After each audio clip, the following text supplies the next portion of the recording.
I was for a very long time convinced that it's a drug and it's from the devil.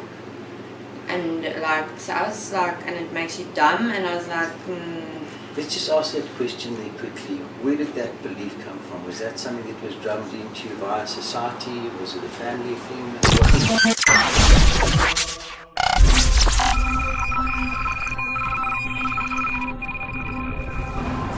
Hey, I'm Rory, it's 4:20, it's Friday, and we're going to get involved in a really nice chat today. I have Anja Botha sitting with me.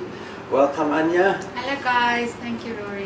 You're welcome. And Anja, I met recently on my cannabis journey, and it was at the Greenside. Since we're featuring a bit of stuff around the Greenside, I thought it'd be an opportunity to But chat that's with not the Anja. first time we met. You met me the first time when I was being dared to eat a ghost chili. Do you remember? I remember perfectly, and I think you were going to give a date for when you were going to eat a ghost chili, and has that yet happened? No, it hasn't yet happened. What has happened yet since then was that I've now become a part of the Capsicum show. Yeah. Okay. They, like, on Wednesdays and on Fridays, they're still building up my tolerance. So is there a date yet for when you will have the ghost chili? No, there's no date yet. Okay, we're going to probably press you for that, or we're going to need to follow you and find out what happened. Yeah. So Anja, just to get straight into things, your journey before cannabis, you've been in media, etc. Why don't you give us a little bit of an insight to where your journey before cannabis began, what that was about? Yeah, so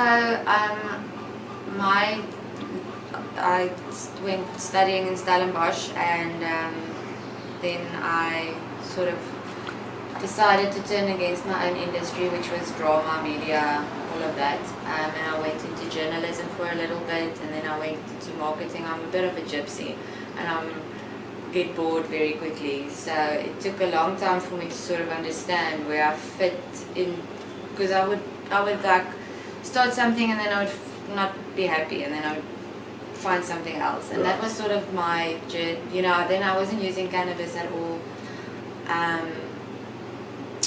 and then I became a mother. Right. So then that obviously changed things a lot, and through all my journeys and through all my marketing and content development and all of that, my history in the production industry is from childhood already. So my father has been a producer all my life.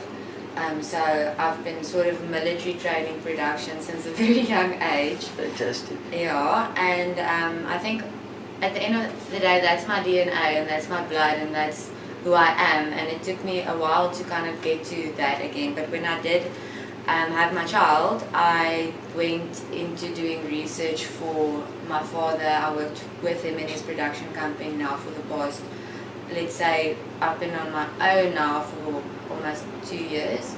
But before that, for 4 years, I've been working with him. So that would be research stories for Carte Blanche. That would be, we had a show on VR that I was the production assistant with. And then that entails research and, you know, capturing people's stories and making sure to tell the stories correctly. And that sort of was what I was doing for the past 4 years. And then came cannabis. That's exactly where the next question is, straight to that one. So I mean, the thing for me that's really interesting is a lot of people that I've spoken to date have got quite a long history of cannabis, which is so unlike yours. Yours is as recent as 2020. Tell me how that began for you. How did you get introduced to it? What was that first time? And just give us a bit of insight into your start from the cannabis journey. Okay, I'm going to tell you. I don't think I've told many people this story actually, but I think my son was like 3 or 4, and I went to Cape Town. My brother lives in Cape Town, but my best friend also lived in Cape Town, my best friend from university. And he he was a big cannabis user, but I was sort of, you know, I sort of grew up in a weird way where I was for a very long time convinced that it's a drug and it's from the devil, and like, so I was like, and it makes you dumb, and I was like, Let's just ask that question there quickly. Where did that belief come from? Was that something that was drummed into via society? Was it a family thing? What was that Yeah, about? I think it's a family thing. I mean, I wouldn't contribute it only to my direct family, parents, brothers, whatever. I mean, in my extended family as well. It's always been a taboo. It still is. Right. So it's almost where your family fits into society at a given time and what their beliefs and or fears are that become instilled in the behavior they expect of you.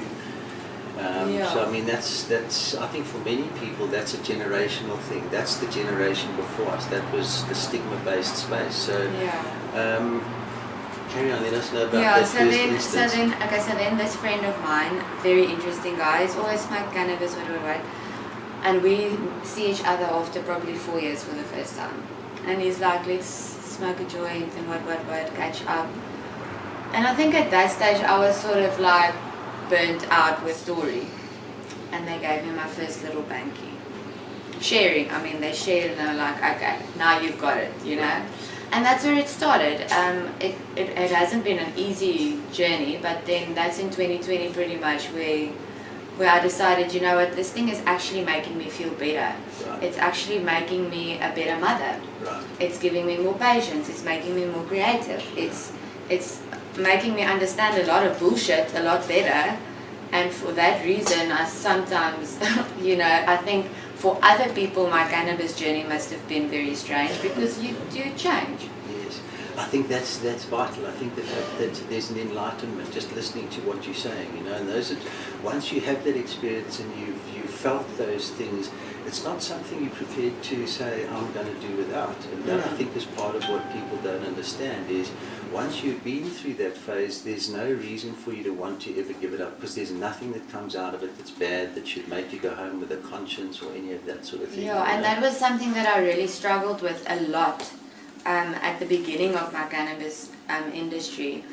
My cannabis journey is that I felt extremely guilty and I felt extremely anxious that somebody is going to find out, or you know. And I always said that, you know, a lot of people have now said that cannabis can increase your anxiety, and I don't understand those scientific stuff, but my theory has always been is if you use the plant in a safe environment, there would be no reason for you to feel anxious about anything. Yes, I think also in that space is there's other drivers of the anxiety and that may enhance exactly. or whatever. And then you get into different things that come from the strains or the terpenes, etc. You know, so an indica versus a sativa, and more so when getting into terpenes, that those will induce certain levels of anxiety if there's high proportions of, or you have too much, etc. So it's important to manage the quantity that you have and get to know which are the strains that make you anxious or make you feel better, the medicinal space of it all. Yeah. Just to bring up to a little bit more recently, I want to just around the media space. So you've really had good exposure within media for a long time, and I tell you what, I'm really looking forward to continuing watching your journey of having an impact on that space within the cannabis industry. We had a little chat earlier on off camera, and Anja's got a journey that is just so exciting, and at a certain point we're going to share that with you. But I'm going to head on through to the next question. And now, having been in the cannabis industry, you connected at a certain point with Myron from the Greenside, and that's an interesting part of your journey. Do you want to tell us a little bit about how that introduction came about and how the journey's progressed from there? Yeah. So I think throughout my journey, I mean, when you're a newbie in the cannabis industry, you don't understand anything. You just think a joint's going to get you high and you're going to feel better. It's not. So I've had... Which it does. It does, but I mean, I was also a lightweight, so like I have had bad experiences, good experiences, whatever, but I think what I was really advocating for at a certain stage in my journey was responsible adult use. Yes. And I think I was developing a show called Avonture van die Gypsy Bende. It's a travel show that I've been like conceptualizing for a year. And when I finally had my proposal all nice and well and figured out, somebody referred me to the Greenside. Right. And yeah, when I got there, I mean, those of you who have been there or you know, like Yes. it's a surreal experience. Like Absolutely. when you get there for the first time. And for me, my first engagement with Myron was very, very special. Because I could see that they're doing things differently. Yes. Out of what I've had experienced. And it was almost as I manifested them, sort of, but at that stage I didn't know anything about manifesting, and that's what made my journey with Myron so beautiful, Right. because he taught me that.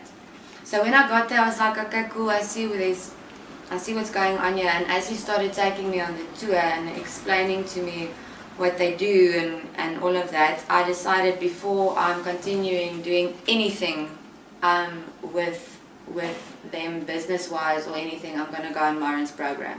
Right. Because I wanted to understand I wanted to embody what he is telling me. Right. Otherwise I won't be able to understand it. So I went on his 6-week program where he basically puts your body back in homeostasis, and I promise you, that's where my media journey started, taking a real turn for Right. the better. Because in one of Myron's consultations with me, I think it was the third one, he had this conversation with me about the rider and the horse, and how you have to connect with yourself, and your body is your horse, and you have to tell them, you have to give them direction. And as he was speaking, and specifically speaking to my case, he told me, you have to get direction. What do you want to be? Go and be that guy today and start living your life. Okay, Yeah. give yourself direction. Sort of got like, Myron passion, like go and fucking Get involved. that sort It's of thing. your life. And Yeah. I remember that night I went and I decided, okay, that's what I'm going to do. That I'm going to be director, producer, I'm going to stay in my media. And then I just went for it. I mean, I had a lot of connections, and I just went for it. And to where I am now I'm now Canatrade's media liaison. Yes. That was my next question Yeah. before you set me up. What is your current role at the Greenside? So this has all evolved from that original introduction Meeting, to yeah. Myron.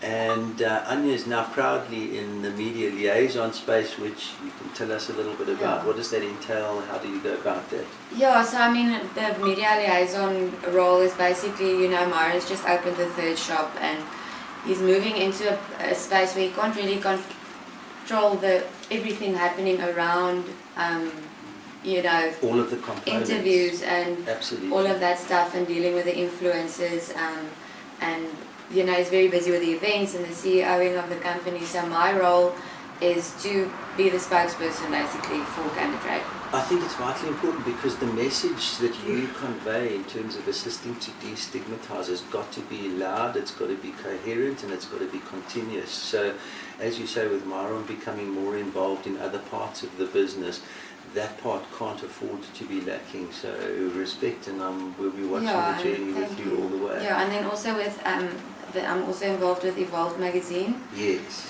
So check out we'll invite you guys to the launch of Evolution Media, and then you'll understand what we do exactly.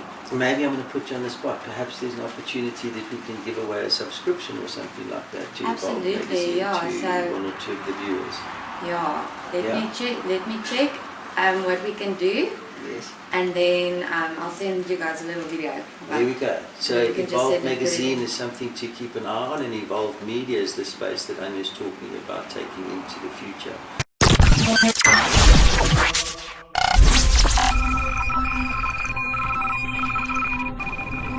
So we're going to break for the news at this point, and then we'll pick up with Anja on the other side and continue with our interview. See you there.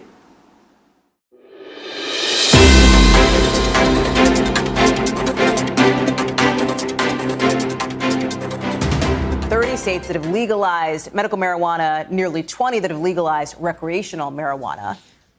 Mexico, actually, becoming the 18th state to allow legal sales of recreational weed today.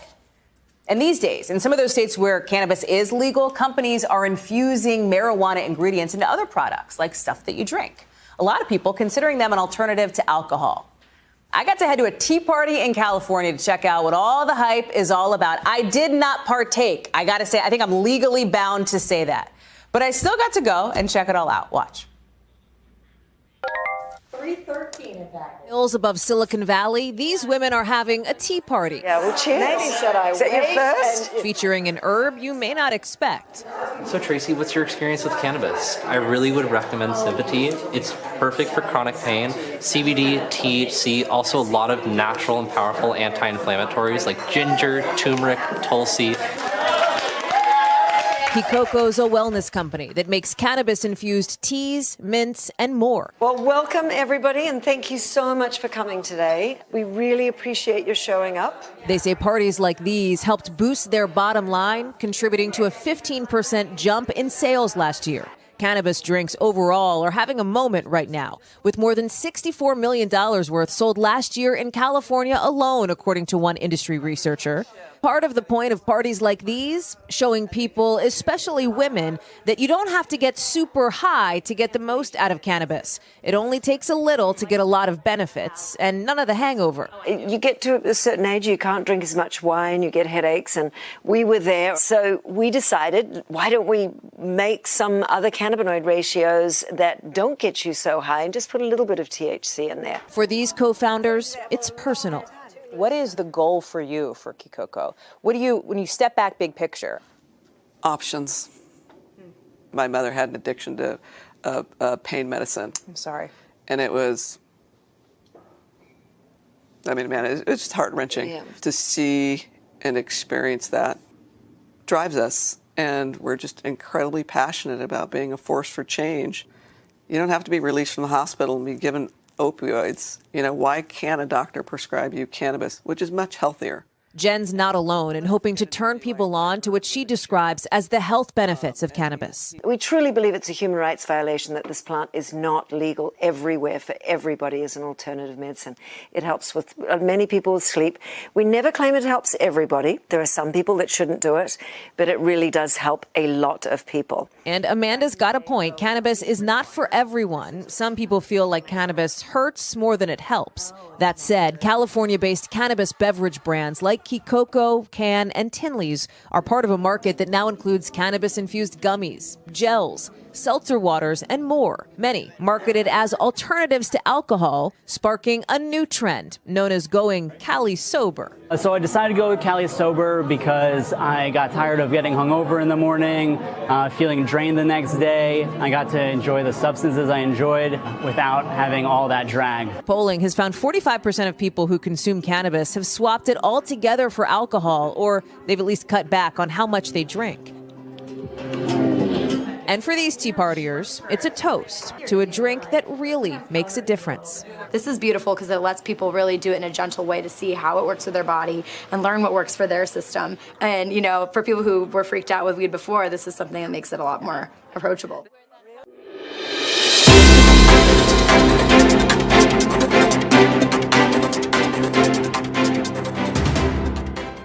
Anja, you mentioned something else again, just in the personal spaces, is when you met Myron and you'd gone through and you really liked the journey. One of the things you envisioned or put out there was you really wanted to have something like this in Pretoria, which is where you stayed. And there were reasons. It was about safety and a place where you can go and learn, and a place that's not in a dingy space or it's way out of town. You made that happen, or that's something that's happened and recently opened. Tell us a little bit about that. And yeah, that's also been a very interesting. So, like when I met Myron, the conversation probably in the background of the business was already to go and these shops and all of that. Yes. But in January, after my journey with Myron, and just being there in the space, going to the events, following, doing my consultations, planning things with Myron, led to in January where they, through some partners, they found a property in Pretoria. And when they found that property, they wanted to speed up, they wanted to fast track the Pretoria project. And that was obviously for me, I was like, yes. And it was awesome because a part of Myron's program is to teach you how to manifest. right. And Myron contacted me and he said we're fast tracking the Pretoria thing, and he wants me sort of to be the project manager or lead it up and whatever. And that was in January. We had the investors meeting, and then we were ready to go. Then that first property that they found didn't work out, and my first task was to get the new property where the shop is now today. And then from then on, I mean, it was shop fitting. It was just a long hustle to where we now have a shop in Pretoria, and we're very proud of it. It's a shop to be proud of, I must say. I've been there several times for various different reasons, and if you haven't yet been, the journey begins at the Greenside, and you can see that's an engine room of the business. They then moved on to Sandton. You can watch the journey transform from there. And when you go and you see the store in Pretoria, you can actually feel it completely pulling together and each component having its own space. So if you haven't yet, certainly get down to the Greenside in Pretoria and go and have a look and see what they're doing there. Are you enjoying your journey? I'm loving every moment of it. It's been life-saving, life-changing, life-saving. Yes. It's been surreal. Like I do feel like I'm living in a movie sometimes. Fantastic. And I mean, yesterday I went, and that's like that. These moments is what makes the cannabis industry super special to me. I get to one of the clubs that I go to in Irene. The Capsicum guys, Crossroads. Yeah, we're talking about the Crossroads. Crossroads, yeah. So the Capsicum guys, so they let me know that there was a message sent through via that the Khoisan king at the Union Buildings needs an oil. Yes. So now Isak gifts the oil, and they asked me, I'm anyway driving that way, can I just go drop it off? Beautiful. So I'm like, I've got 15 minutes left before I have to pick the kids up from school. And I'm like, no, I'm not going to let this opportunity pass by. And I've known him since his arrest, when he was hanging onto his plants. Yeah, so I've known him, and I've had amazing moments with that man. He's super powerful and very, very interesting. Hallo daar. Nee, dis goed vir pyn, dis goed vir alles in standhouding van die liggaam. En ja, dis nodig. Jou liggaam het dit nodig. Ja, so wie sê vir ons sê dankie vandag vir Isak van Candicinal. En ek kan regtig vir julle sê Isak se produkte is fantasties. Ek kan vir koning gaan ook 'n lekker experience hê. Ek het al van sy produkte gebruik. So dankie Sakkie vir jou full spectrum CBD tincture om ons koning aan die gang en lekker te hou. Dankie Sakkie. En julle moet almal kom kuier by die Unie geboue sodat ons meer kan leer oor wat Oor alles. Oor alles. Ja, Dankie koning, gee 'n shout-out vir die cannabis industrie. Shout out to all the cannabis, the growers, the guys on the street, the guys that's guarding the shops. Let us do this, not just for the sake of ourselves, but for the sake of the whole humanity in South Africa. As waar ons poverty gaan by die vinger vat en hom sommer so een kant gooi. Amen. And that was what's like, those are the blessings that I get out of the cannabis industry. Going to one of my favorite places at the Union Buildings, For sure. having a chat with the king, he's giving a shout out to everybody, he wants us to come garden there with him. And I think that is, and moments like this, and it's, every day is a new adventure. And I think I'm very blessed because I don't find myself in environments that's not cannabis often. Right. So it's very much a loving, peaceful environment. So Fantastic. And I mean, for me, it's also a place that you can bring your passion to. You can completely be committed to it. It's an interesting space. It's a growing space. It's a very big part of, I think, my future, your future, the people at the Greenside. One more thing I wanted to ask you just around cannabis again is, what is your preferred method of usage of cannabis? Do you use across the spectrum? Do you do edibles, etc.? What is your preferred method and what have you tried? I use across the spectrum, but I do prefer smoking a joint. Any specific joint you like? Just Rory, I don't want to be like, I don't want people to think that I'm favoring with you, but your joints are unbelievable. Thank you, really appreciate it. And just in closing, I think, can you just give us a bit of an insight? What do you see your next year being about?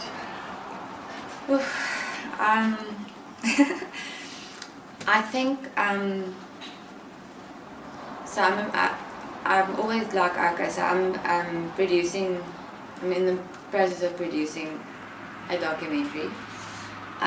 So I think with all this smaller stuff that I'm doing now with Evolution Media and with Myron and with, you know, all the plans with Brand AKA as well and all this stuff sort of coming together, I'm hoping that my current documentary that I'm going to be producing, which has got nothing to do with the cannabis industry, is going to put myself and my team and everybody that's been supporting me and working together with me in this journey in a space where we can have an opportunity to reach an international market and teach them about what's happening in South Africa across the border with traditional medicine and natural medicine and ways to plant and, you know, to get those messages out to an international audience. Yeah, so I think that's what I would hope for the next year. Okay, fantastic. We wish you most certainly well. We certainly absolutely want to stay part of the journey we've been sharing this journey. As you rightfully pointed out, it goes back before the Greenside to the crossroads. I'm looking forward to spending more time being able to tell people a bit about your journey within cannabis personally somewhere down the line. Yeah, sure. Thank you so much for coming in and doing this with us. It's a big pleasure. Guys, please visit Rory at 420 Central. It is really next level. Really, really, really awesome. Fantastic. We'll see you again soon. Thanks for coming in. It's a pleasure. Thanks for having me. Right.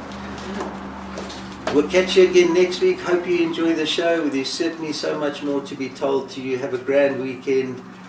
Ciao for now.